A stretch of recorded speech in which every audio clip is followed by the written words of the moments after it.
scanned, put it on computers so it can be preserved, but also so it's like a movable filing cabinet, or as I like to call it, a digital filing cabinet. You can put all that on a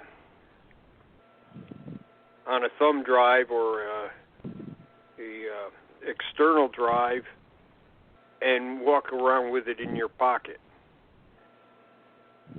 So that's what I've been doing for the last few years, is trying to get this stuff scanned.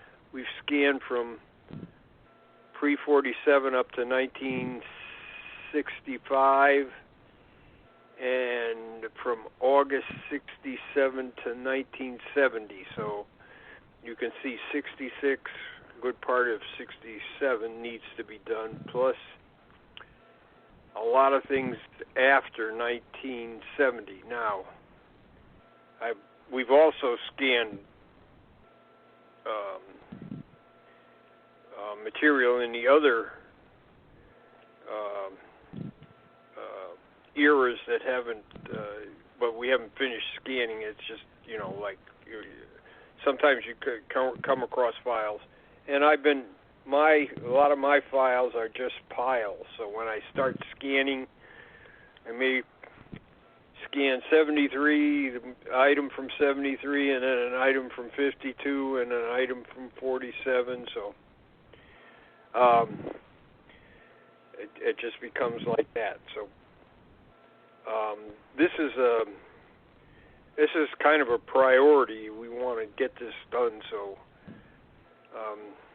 we have a huge collection of UFO material that will be available to people in not only in the United States but all over the world.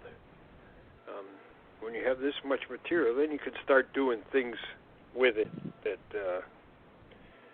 might be hard to do with just small studies. When you have this huge collection of things, probably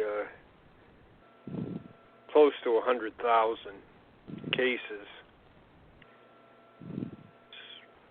So, one other thing I want to do is just before lights out, I want to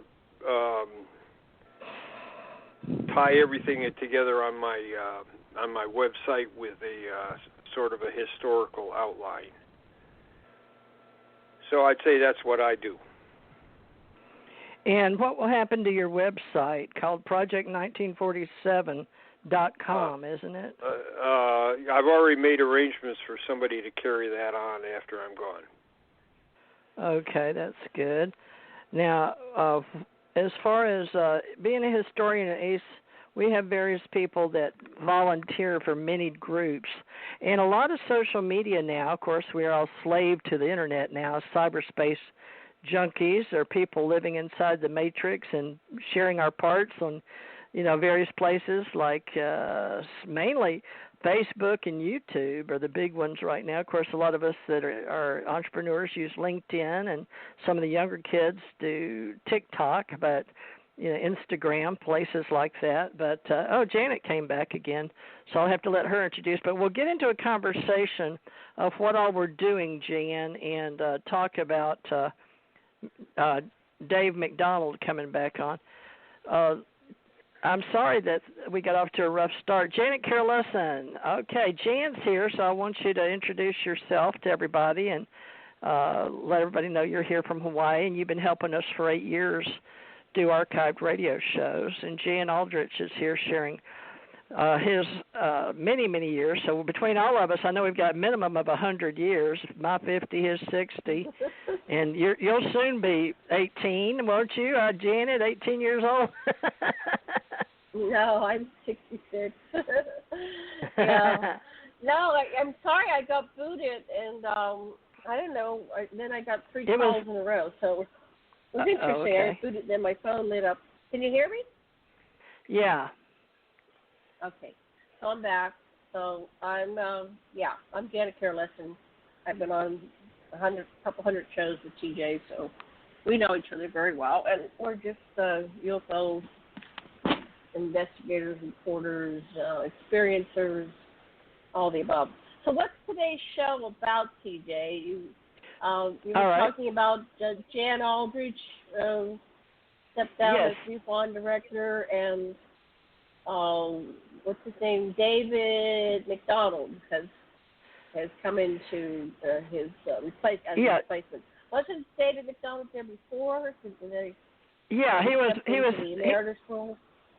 Yeah, we can talk about all of that. Jan Aldrich is still a director with us with UFO Association and the Folklife Historical Association. It was Jan HARZAN that stepped down, and immediately interim is Dave McDonald. Now, he lived in Kentucky when I did, as far as I know. He still does, and we had the MUFON office right around the Cincinnati, Ohio location, and he and I talked, and we were revitalizing the investigator handbook at the time, and that's when Kathy Martin came in and helped with experiencers. So Jan Aldrich is here with us now. So Jan HARZAN, this is all happening in 2020, folks. Everything's been turned upside down. But Dave is the interim, I guess. But he was a director. He still is a director. And everybody can go to MUFON.com and look up all the directors. There's 5 or 6 of them. We probably know all of them. But Jan, you want to talk about that? This, I think you said Jan Aldrich stepped down, didn't you? Or was it my ears? Did you hear that, Jan? I don't know. Too many Jans. Too many Jans, that's right. Too many Jans. Yeah. So Jan HARZAN stepped down because of some kind of something going on which happened to other people in ufology. And so we don't know how it's going to pan out for him. Hopefully he's innocent. But this happened. We had, in each generation, we've had some kind of accusation of inappropriate sexuality coming from people in the MUFON or in the ufology field. So what do you think that's about? Is that true, or it's just a witch hunt for people in ufology? Do you have any ideas? Jan said he believes people are innocent until proven guilty. So let's let Jan speak for himself, because he does know we were going to follow off with that lead. HARZAN out, McDonald in again. And I haven't talked to Dave McDonald, honestly, to get his statement yet, but I'll do my best. His phones are ringing, I'm sure, like when he stepped in before. When we started back years ago, 2007, 2008, that era. But Jan, why don't you speak for yourself? Let me just say one thing before we go to Jan Aldrich. I was at the UFO Congress when, what was that guy's name that he was the UFO abductee experiencer? He wrote a couple books, and his wife wrote a book. He was real popular. Come on, name that tune. Which one? Anyway. Corey Good? With an R. No, those Emery Smith? Didn't get accused. No, they didn't get accused. Don't accuse him. No. Race. Let me think of his name. Start with he went to jail for a while. Oh, you're talking about real MUFON people. Yeah, his wife is still a friend. No, it's the one that had the little alien movie out at his window. Jan will know. Yes, Jan Aldrich. Yes. So Jan, help us out here. I don't know who you're talking about. Okay, anyway, there was some guy there. I'll find it. All right, well, his wife's in our social media. I'll figure out who it was. Well, yeah, Jan, look in our Facebook groups, Jan. She's one of our friends in our groups. We have so many of them, Jan Aldrich. But, folks, this is Jan Aldrich. We've had Jan HARZAN on here, but he's not on here right now.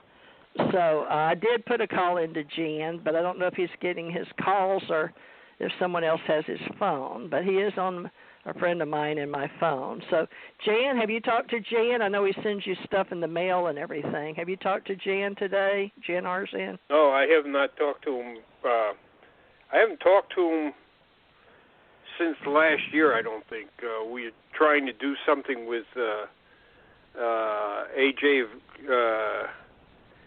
Gravard, and so we were, having a three-way conversation.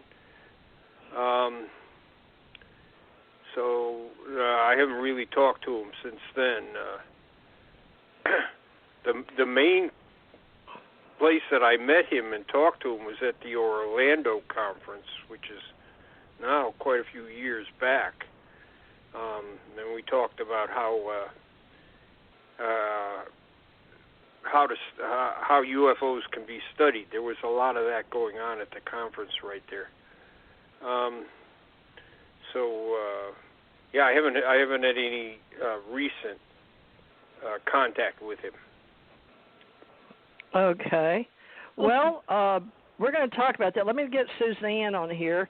Suzanne, you showed up early, but I want you to introduce yourself as not a Jan, but we have Jan Aldrich, Janet Lesson, Janet Thurman Morris, and a Suzanne Flynn. Suzanne Wyman tonight.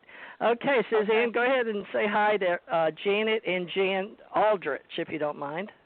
Hi, Jan. Nice to meet you. Hello. And hi, Janet. So very nice to be included, and thank you for bringing me in. I'm sorry I'm late today. Oh, no, that's great. You perfect timing. Now, we're just getting started, actually. We had a late start, and I hope that's okay with everybody. It was a little hard on the front, but I'll go ahead and list your name on the top here with us so everybody gets credit for today. It's like school. Everybody likes to see their name when they're putting in their archives. So we're just getting started, Suzanne, with the history of how all these UFO groups, and we have quite a few of them, and members in a lot of our social media groups in LinkedIn and Facebook, and I've got different directors that will be coming on our shows, and Janet and I have both interviewed a lot of MUFON people over the past few years on our radio shows. But we were just asking Jan his opinion. Now, Jan, HARZAN, we're going to let him talk for a minute, Suzanne, and then we'll try to include you. But Janet asked an important question because we've had Jan HARZAN step down, and we've had our old Dave McDonald, we call him Captain, come back in again. I'm going to read his bio here, if everybody will just stand by for one moment. Dave McDonald is the new director of MUFON, Mutual UFO Network, folks, so we call it MUFON for short. And Dave is David, but we call him Dave McDonald, and most of his friends call him Captain or Cap. David started his entrepreneurial career at about the age of 8, shining shoes in bars and streets of his hometown. At about 10 or 11, he was he read Project Blue Book and many other early flying saucer books. So his adult career started at a laboratory working on the development team that produced such products as Behold Furniture Polish, Windex, and Endust.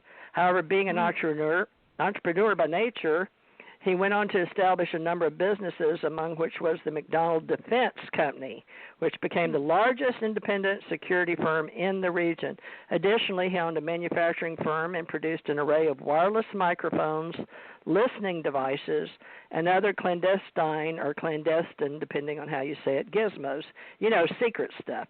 So he owned a bookstore and a photo studio, specializing in model portfolios in underwater photography. So he served 8 years as a county peace officer in Kentucky, and in 1991, Dave founded Flamingo Air and has developed into a full-time air carrier operation. Now, he and his wife, Sharon, who's helped run MUFON for years, Sharon McGee, has further developed Flamingo Air Academy, which is now global in scope and Cincinnati's premier flight and airline dispatch school. Now, Dave resides with his wife, Sharon, at their home in northern Kentucky. And then I've got to join UFO Association, ACO Club, sharing among friends who attend our various events. We have ACO and ACE Folklife serving with our ACO UFO ET Club, and we all do shows open source public relations work, and we volunteer to help. And Dave knows that from years and years ago. And so we're just back doing how we